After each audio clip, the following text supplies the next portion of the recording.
kembali dengan Bu Handri. Kali ini kita akan membahas panjang tali untuk paralon yang bentuknya segitiga. Kalau kemarin kita sudah membahas yang paralon berbentuk mendatar, sekarang yang bentuknya segitiga. Perhatikan di sini. Jadi misalnya bentuknya seperti ini. Nah, bagaimana panjang talinya? Perhatikan ini ke sana, sini, dihubungkan lagi ke sini sampai ke sini. Nah, untuk yang seperti ini bagaimana menentukan panjang talinya? Dilihat, ini kita buat titik-titik pusatnya. Kemudian kita hubungkan antara titik pusat ini. Nah, kalau di sini sampai di sini kan jari-jari, ini juga jari-jari, ini juga jari-jari, sehingga ini segitiga yang di dalam dari membentuk antara titik sudut ketiganya ini akan membentuk segitiga sama sisi. Nah, kalau segitiga sama sisi berarti besar sudutnya adalah 60, di sini 60, di sini 60. Nah, kemudian ini kita hubungkan dengan garis singgung tadi akan membentuk persegi panjang. Jadi ini akan membentuk persegi panjang. Garis singgung tadi akan membentuk persegi panjang. Jadi ini sampai di sini 2 kali jari-jari ada diameter. Ini sampai sini juga 2 kali jari-jari diameter. Ini sampai sini juga ketemu diameter. Sehingga di sini diameternya ada 3.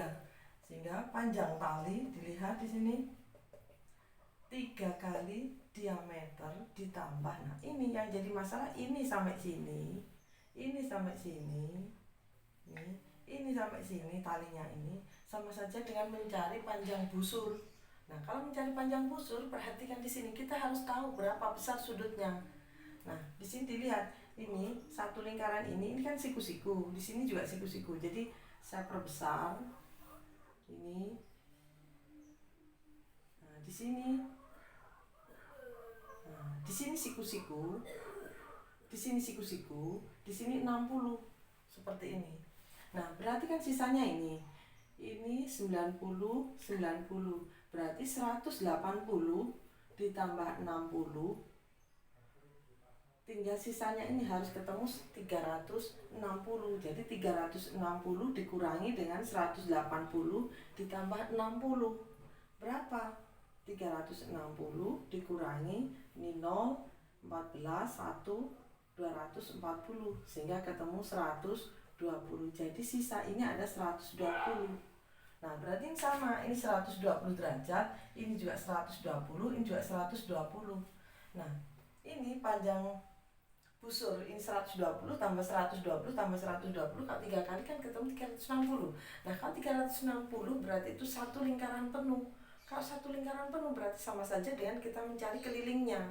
Nah, berarti kita bisa menggunakan ini adalah satu keliling lingkaran. Jadi menambahkannya sama saja dengan keliling lingkaran. Nah, berarti kita sudah menemukan 3 diameter ditambah keliling lingkaran ada diameter dikalikan pi.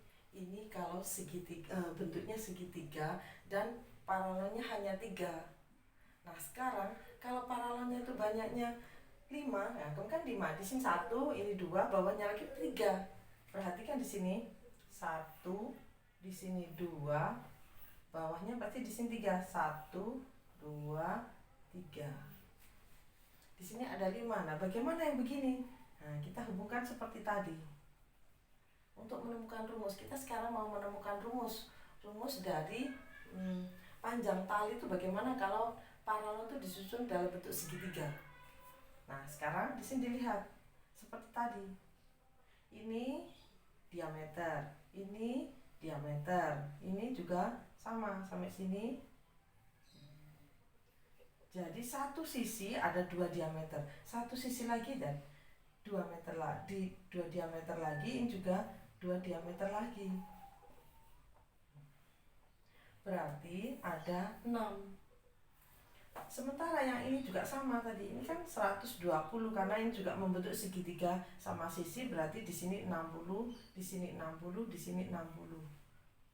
Jadi segitiga sama sisi yang di tengah yang menghubungkan antara titik pusat itu akan membentuk segitiga sama sisi, sehingga besar sudut tiap sudutnya adalah 60 derajat. Kemudian yang ini 90, ini 90 sama persediaan ini 90, 90, 60, berarti sisanya 120. Di sini juga 120, di sini 120. 120 kali 3 berarti 360. 360 berarti satu lingkaran penuh. Nah, kalau satu lingkaran penuh berarti sama saja dengan keliling lingkaran. Berarti panjang tali, perhatikan di sini, panjang tali itu sama dengan ini, lihat, 3 kali 2 diameter ditambah keliling lingkaran sama dengan 6 diameter ditambah keliling lingkaran, diameter kalikan pi. Nah, sekarang yang jadi masalah, bagaimana kalau banyaknya lingkaran itu banyak, lebih dari ini. Nah, sekarang kita cari hubungannya. Dilihat, ini menentukan paralon itu sebenarnya dari begini, ini bentuknya 3, berarti kan 2. Ada lagi di bawahnya 3, tambah 1 lagi kan, di sini ada 3. Nah, 3 ini berarti ada 5 paralon di sini. Ini ada, terus nambah 1, artinya di sini kalau ini 3 paralon, kalau sampai sini berarti sampai sini 5 paralon. Ini, tapi yang dilihat ini 1, 2, 3, ini 1, 2, terus begitu, berarti bawahnya lagi 4. Nah, kalau ini 4, ini 3, ini 2, dilihat, kalau ini 1 diameter, kalau ini 2 diameter, kalau ini berarti berapa diameter? 1, 2, 3. Jadi kalau ini 4, yang paling bawah ini ada 4 paralon, berarti di sini, jadi misalnya saya buat paralon begini, artinya begini, berarti ada 1, 2, 3, ada 3 diameter. Setiap ini ada 3, berarti 3 kali diameter dikalikan 3, karena ada 3, berarti 3 kali 3 diameter. Jadi panjang tali 3 dikalikan 3D ditambah keliling lingkaran, selalu begitu. Kalau di sini ada 5, berarti bawahnya lagi 5, berarti diameternya ada 4, berarti panjang tali. Jadi kalau yang ini 4, yang paling bawah itu 4 paralon, itu adalah ini diameternya ada 3. Kalau 5 paralon, berarti di sini adalah 4 diameter ditambah keliling lingkaran, dan ini dikalikan 3 karena membentuk segitiga. Jadi ini 3, kalau di sini 3, ini 3, ini 3. Kalau yang 4 dia berarti di sini 4, di sana 4, di sana 4, berarti 3 kali 4 diameter. Jadi panjang talinya seperti ini. Nah, berarti kita bisa menentukan kalau banyaknya diameter, banyaknya paralon yang paling bawah itu N, bagaimana panjang talinya? Panjang tali adalah 3 kali N-1 dikalikan diameter ditambah keliling lingkaran. Nah, ini adalah rumusnya untuk panjang tali yang paralonnya berbentuk segitiga. Mudah kan? Bisa dipahami? Sampai bertemu kembali.